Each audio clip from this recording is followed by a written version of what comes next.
এই মুহূর্তের সবচেয়ে বড় খবর, সন্দেশখালী কাণ্ডে রিপাবলিক বাংলার গ্রেপ্তার হওয়া সাংবাদিক সন্তু পানকে জামিন দিল কলকাতা হাইকোর্টের বিচারপতি কৌশিক চন্দ্র।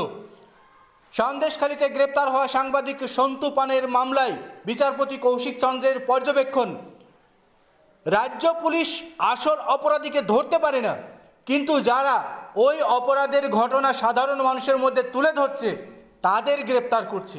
সন্দেশখালী কাণ্ড নিয়ে দীর্ঘদিন ধরে তোলপাড় রাজ্য রাজনীতি। সেই সঙ্গে বিচারপতি কৌশিক চন্দ্র সন্দেশখালী কাণ্ডে রিপাবলিক বাংলার সাংবাদিক সন্তু পানের বিরুদ্ধে করা এফআইআর খারিজ করে দিলেন এবং এই বিষয়ে আগামী দিনে যাবতীয় তদন্তের উপর স্থগিতাদেশ দিলেন বিচারপতি কৌশিক চন্দ্র। এই মুহূর্তের সবচেয়ে বড় খবর, সন্দেশখালী কাণ্ডে গ্রেপ্তার হওয়া সাংবাদিক সন্তু পালের জামিন করলেন বিচারপতি কৌশিক চন্দ্র।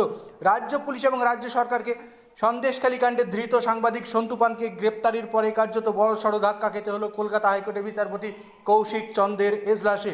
এদিন সওয়াল জবাবের পর আদালতের তরফে স্পষ্ট জানানো হয়, অভিযোগ দেখেই বোঝা যাচ্ছে সাজানো পরিকল্পনামাফিক গ্রেপ্তার করা হয়েছে এই সাংবাদিককে, কিন্তু আসল অপরাধীর টিকি ছুটে পারছে না রাজ্য পুলিশ, গ্রেপ্তার করছে সাংবাদিকদের।